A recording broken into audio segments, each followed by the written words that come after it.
क्या हो अगर मैं बोलूं कि टोटल 120 शादी की गाड़ियां इनकम टैक्स रेड मारने गई। जी हाँ, हमारे भारत में महाराष्ट्र के मुंबई शहर से 400 किलोमीटर दूर है जालना। 120 शादी की गाड़ियां लेकर 260 इनकम टैक्स ऑफिसर ने जालना में ही रेड मारी थी। इस पूरी इनकम टैक्स रेड में टोटल 390 करोड़ का माल जब्त किया गया था। आज इस वीडियो में हम देखेंगे कि कैसे इनकम टैक्स डिपार्टमेंट ने इतने बड़े ऑपरेशन को अंजाम दिया, क्यों वे सब शादी वाली गाड़ियां लेकर रेड मारने गए थे और ऐसा तो क्या हुआ था कि रेड मारने के दौरान आयकर विभाग के भी होश उड़ गए। तो चलिए शुरू करते हैं इंडिया की सबसे क्रेजीएस्ट इनकम टैक्स रेड की ये कहानी। और वीडियो के अंत में जो फार्म हाउस वाला ट्विस्ट है वो देखकर तो आपके होश उड़ जाएंगे। दरअसल इस सब की शुरुआत महाराष्ट्र के एक छोटे से जिले जालना से हुई और जालना में अगर कोई काम सबसे ज्यादा किया जाता है तो वो है स्टील का। इनफैक्ट जालना को महाराष्ट्र की स्टील कैपिटल भी कहा जाता है। इसी जालना में स्टील बनाने वाली दो फेमस कंपनियां थी, SRJPT स्टील्स और कालिका स्टील्स। रेड मारने के कुछ दिन पहले की ही बात है। जीएसटी काउंसिल और इनकम टैक्स डिपार्टमेंट को एक टिप मिलती है कि SRJPT स्टील्स और कालिका स्टील्स यानी कि स्टील बनाने वाली ये दोनों कंपनियां मिलकर टैक्स इरेजन कर रही है और ये टिप थी 120 करोड़ रुपए के टैक्स इरेजन की। टैक्स इरेजन का मतलब होता है टैक्स की चोरी करना। 120 करोड़ रुपए टैक्स चोरी की टिप मिलनी कोई छोटी बात नहीं है। इसीलिए टिप मिलते ही इनकम टैक्स डिपार्टमेंट ने बिना वक्त गवाए अपनी नासिक ब्रांच को इसकी जानकारी भेज दी और उसके बाद नासिक से इनकम टैक्स ऑफिसर्स ने SRJPT स्टील्स और कालिका स्टील पर छापा मारने का प्लान बनाया। अब टिप इतने ज्यादा अमाउंट की थी कि मजबूरन IT डिपार्टमेंट को 260 इनकम टैक्स ऑफिसर्स को इस रेड के लिए चुनना पड़ा। सब कुछ सही चल रहा था, लेकिन दिक्कत ये थी कि जालना काफी छोटा शहर है और इतने सारे ऑफिसर्स अगर वहाँ एक साथ पहुँचे तो ये बिजनेस ग्रुप अलर्ट हो जाएंगे और इस वजह से रेड फेल हो सकती थी, जो इनकम टैक्स डिपार्टमेंट के लिए काफी प्रॉब्लम की बात थी। इस प्रॉब्लम का सोल्यूशन निकालने के लिए और टारगेट को रंगे हाथों पकड़ने के लिए एक गेम प्लान बनाया गया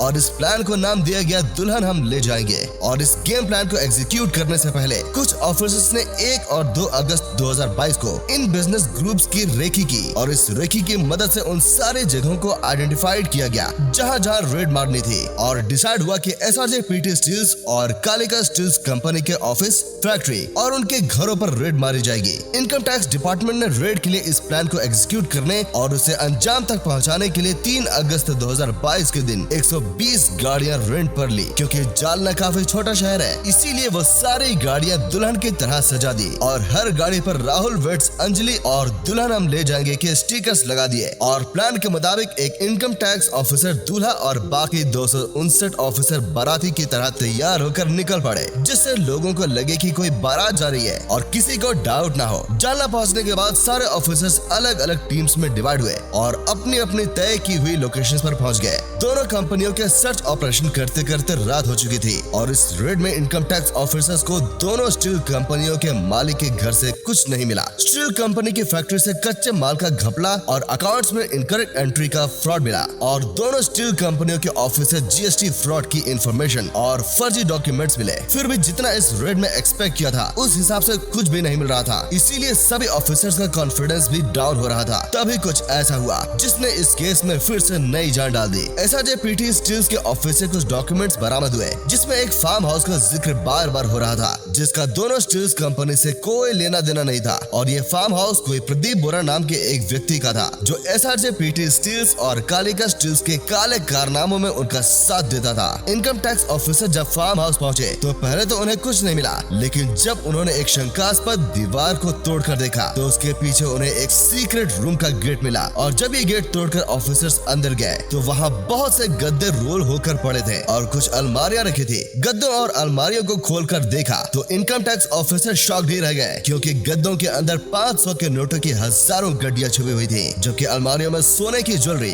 गोल्ड ब्रिक्स और डायमंड चमक रहे थे। फार्म हाउस में सर्च ऑपरेशन खत्म होते होते सुबह हो चुकी थी और अब बारी थी इस जब्त सामान की टोटल वैल्यू निकालने की, क्योंकि इतना कैश हाथ से गिनना पॉसिबल नहीं था। इसीलिए पास ही के SBI बैंक में सारा पैसा थैलों में भरकर ले जाया गया। ये सुनकर आपके होश उड़ जाएंगे कि सुबह 11 बजे SBI बैंक में नोट काउंटिंग शुरू हुआ था और ये सिलसिला रात के 1 बजे तक चला, यानी लगभग 13 घंटे। फाइनली इस रेड में काउंटिंग के बाद पता चला कि total 58 crore cash, 32 kilo gold, 14 crore diamond और 300 करोड़ की अनक्लियर्ड प्रॉपर्टी उस रेड से जब्त की गई। ओवरऑल भारत की इस क्रेजियस्ट इनकम टैक्स रेड में 390 करोड़ का एक बड़ा अमाउंट जब्त कर लिया गया था।